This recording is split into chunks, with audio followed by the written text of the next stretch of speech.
This is what being a co-creator is all about. For the sake of the next generation, start creating a world that you can thrive in and that you can plant in and others will thrive in. So I'm not going to be before you long. Again, my name is Nathaniel. I have a few things that I wrote down. I don't have a manual to hand out. I kind of want you guys to kind of listen very organically, maybe take notes as you wish. But my name is Nathaniel with Dysfunctional Life and Wellness. I started this company because I saw a need, and the need was for listening. I got an opportunity to attend Tony Robbins event. I've got an opportunity to sit and talk to some really amazing people. And what I found in the personal development movement is that the coaches do most of the talking and less of the listening. And I always found it interesting. I mean, even when me and my wife went to some counseling sessions with other counselors and stuff like that, I've always found it interesting that every time I was ready to say something or add to the conversation, the counselor, because of the clinical training, was not listening to what I was saying. So I saw a need for just proper listening techniques. So I started just learning how to listen. And then I realized that the more you listen to people, the more they repeat themselves. And the repeat, because I'm a technical mindset, the repeat always is like, it's like the black cat in the Matrix. You know, Neo is in the Matrix and they're walking towards this destination. They're in this house, and all of a sudden he sees this black cat. Black cat passes him by in a doorway, and all of a sudden the black cat shows up again. And Neo says, "That's funny." And Trinity looks at Neo and says, what happened? He said, "Well, I saw a black cat, and then it appeared again." He said, "Are you sure it's," and Trinity says, "Are you sure it's not the same cat?" He said, I don't know. And when she said, "That's a glitch in the Matrix, someone has changed the programming," this is what you find in most of the conversation you listen to people, is that there is a glitch in the programming. They're on a loop. And when you see things happen at the same time, all the time in the same spaces, they're in what we call a rut. And to give a very ancient spiritual biblical reference to a rut, there's a story in the Bible that talks about this guy named Samson. Okay, the gentleman is very strong. He gets captivated, his eyes plucked out, and he's grinding out meal with a millstone. And his purpose went from overthrowing the Philistines to pushing this millstone, and it was huge, but it was stuck in a rut, and it couldn't go anywhere but the circle that it made, its own footprint. So it doesn't actually affect any real change. It cannot do anything else outside of footprint. A train that derails is dangerous because it's programmed to stay on the track. So as our thoughts. The thoughts we come up with, the thoughts we think, are a result, a lot of the programming that we receive during the most primal stages of our development. That is between the ages of 0, and I'm saying 0 at the moment of conception, I'm talking 0, up to the moment of 7 years old. Those are very pivotal moments. It is scientifically proven that the embryo is responding to the vibrational waves of the voices around, the energies around the mother. This is why you have a child that comes out of the womb and it seems a little bit, off kilter, and you can actually go back into the environment that the mother was carrying the child in and detect why the child is expressing these things. It's not the child's program because they didn't come with one. They had to be downloaded. You buy an iPod, there's nothing on it. You actually have to go and subscribe to iTunes to get information onto the iPod. The same thing is with humanity. We come pre-ordered, if you will, predestined to receive. And when we are emptied, at the point of conception, when we're empty, we'll receive whatever is available. Unfortunately, there's no way for the child to say, "I don't want that," because we don't know how to detect what the child is asking for. So I'm learning all of this because I have a 4-year-old son at home, and he is the epitome of what a subconscious mind is. He runs on programs 100% of the time, at least. I'll give him 99. Every once in a while, he comes up with some stuff, and I'm like, where did you get that from? Like one day he came downstairs and said, well, I had a dream that I was being made. And he talked about this bolts and screws and nuts that were used to fashion him. So I'm like, wait a minute, that's not something we downloaded into him. That is innate in him to know who he is. Let's cultivate that. So what I'm talking about today is cultivating and bringing out the whole mindset of being a co-creator. What does that mean? Okay, what does it mean to be a co-creator? First, let's look at being a creator.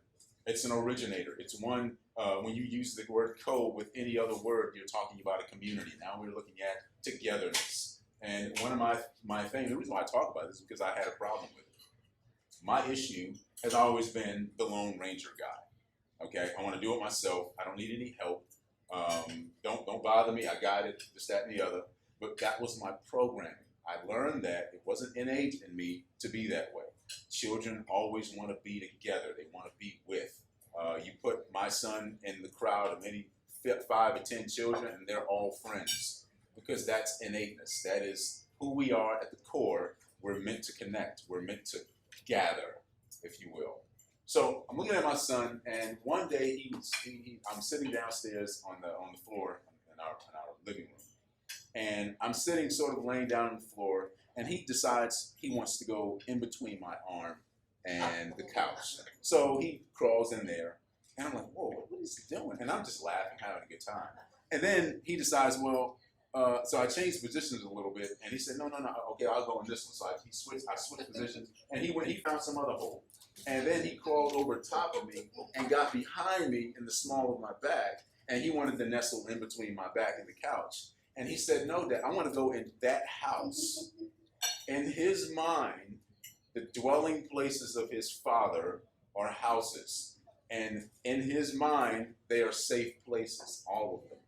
And it's important that I cultivate that in him, okay? Because I want to create a world around him that's conducive to safety and understanding that this is where you should dwell at all times. This is where your powerhouse is. Family. The household. This is where your powerhouse. This is where you get to be who you are, be corrected, be disciplined, but still be innately you.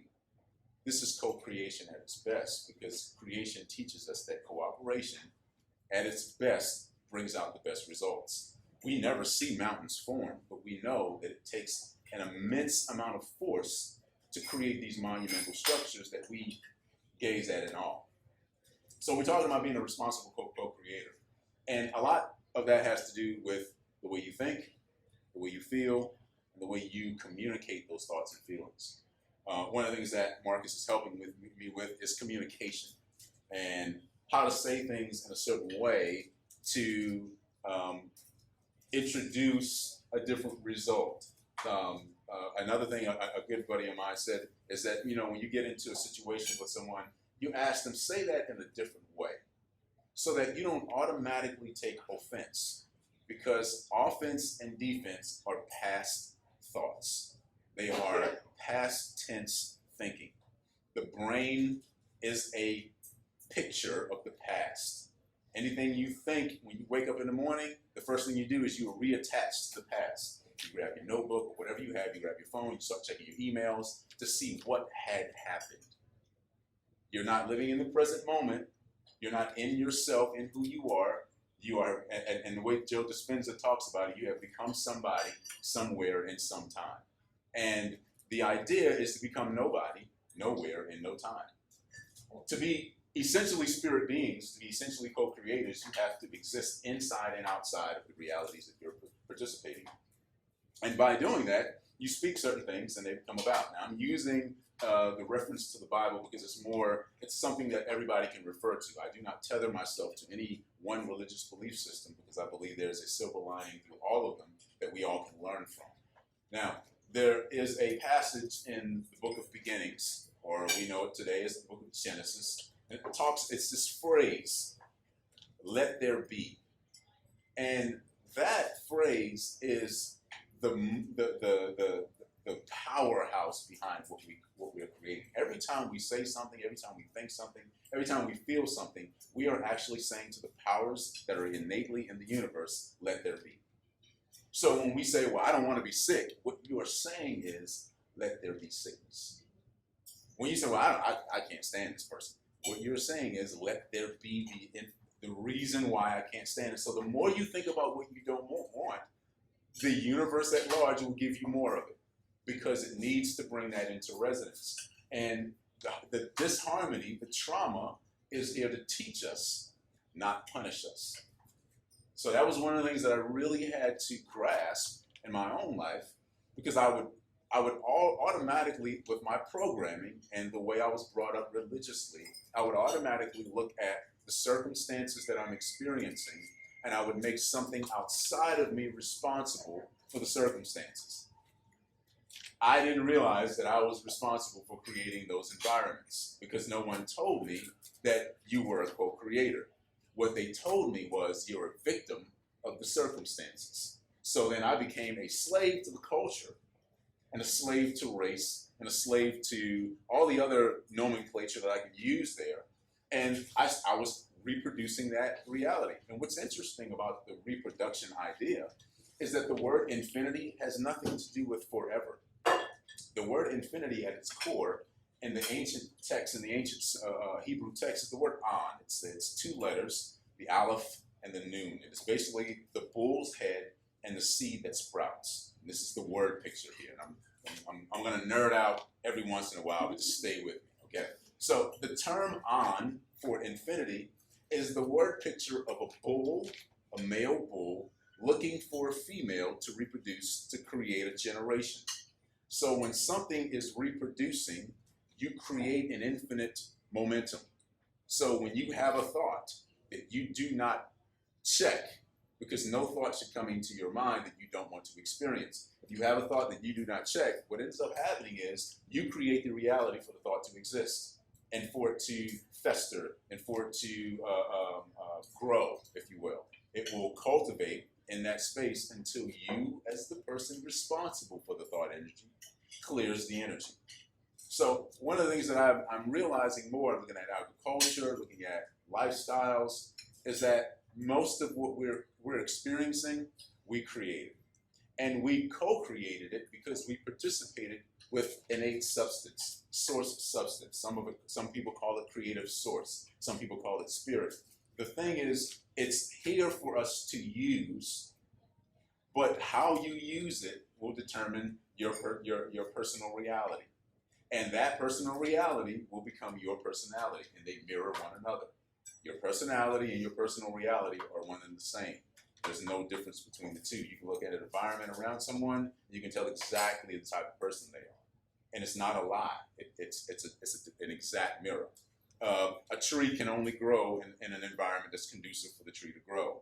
What's interesting is that you couldn't carry a tree in here, but you can carry the seed form of it, and that's your thoughts. Your thoughts are the seed forms of things that are monumental. They have effects that go on generations. And this is where you start going into a lot of super spiritual things. There's the Egyptian Book of the Dead, Book of Life in the Bible, Lamb's Book of Life in the Bible.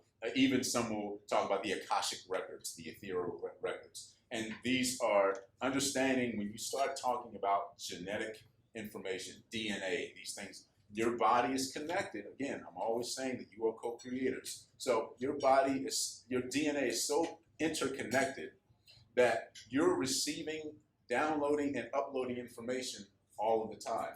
Scientists did a study about human DNA, and they took 1 gram of human DNA, and they were able to, and it actually contains about 700 terabytes. So 1 gram of DNA, 700 terabytes. Okay, that's 700,000 gigs.